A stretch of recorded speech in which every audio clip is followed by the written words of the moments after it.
శ్రీ గురుభ్యో నమః. శ్రీ మహాగణాధిపతయే నమః. మకర రాశి. ఈ రాశి వారికి ఈ నెలలో కొత్త పనులు చేయడం అనేటువంటి జరుగుతూ ఉంటుంది. కొత్త కార్యక్రమాల గురించి ప్రయత్నం చేస్తారు. ప్రతి పని యందు ఉత్సాహంగా ఉంటారు. ఇష్టమైన వస్తువులు కొనుక్కోవడం అనేటువంటిది కూడా జరుగుతూ ఉంది. వృత్తిలో వ్యాపారంలో మంచి అభివృద్ధి కూడా కనబడుతుంది. అన్ని కార్యక్రమాలు శ్రద్ధతో చేయడం వల్ల మంచి ఫలితాలు వచ్చి సంఘంలో 10 మంది మంచి పేరు తెచ్చుకోవడం అనేటువంటి జరుగుతుంది.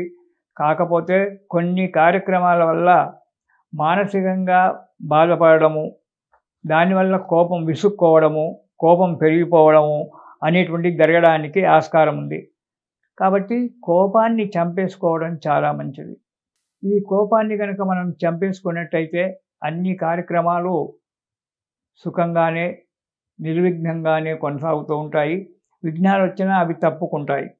ఇక ఈ మకర రాశి వారికి మొదటి వారంలో ఉద్యోగంలో కానీ రాజకీయంలో కానీ అడుగు ముందు పడడము, సంతోషంగా ఆనందంగా ఉండడం అనేది జరుగుతుంది. కోరుకున్నటువంటి ఒక అభీష్ట సిద్ధులు, కోరుకున్నటువంటి కోరికలన్నీ నెరవేరడానికి మంచి సమయం ఉంది. మనశ్శాంతితో ఉంటారు మకర రాశి వారు డిసెంబర్ మొదటి వారంలో. ఇక రెండవ వారం కనుక చూసుకున్నట్టయితే మంచి ఆరోగ్యంగా ఉంటారు. ధనలాభం బాగా మంచిగా ఉంటుంది. పెండింగ్ పనులు ఏవైతే ఉన్నాయో అవి నెరవేరడానికి మంచి సమయం ఉంది. నెరవేరడానికి ఆస్కారం కూడా ఉంది. ధైర్యంతో, మనశ్శాంతితో, మంచి ఆలోచనతో అడుగు ముందుకు వేయడం చాలా మంచిది మకర రాశి వారు రెండవ వారంలో. మూడవ వారంలో చిన్న చిన్న కలహాలు ఏర్పడవచ్చు. కానీ అవి కొందరి యొక్క మిత్రుల సహకారం చేత ఆ కలహాలు దూరం కావడానికి ఆస్కారం అవుతుంది. కాకపోతే కొందరు మూఢులైనటువంటి వారి వల్ల కొంత విరోధం ఏర్పడడానికి ఆస్కారం ఉంది. దానివల్ల మనశ్శాంతి లేకపోవడము, అనారోగ్యం ఏర్పడడం కూడా జరగడానికి మూడవ వారంలో కొద్దిగా మంచిగా లేదు. కాబట్టి జాగ్రత్తగా ఉండడం మంచిది.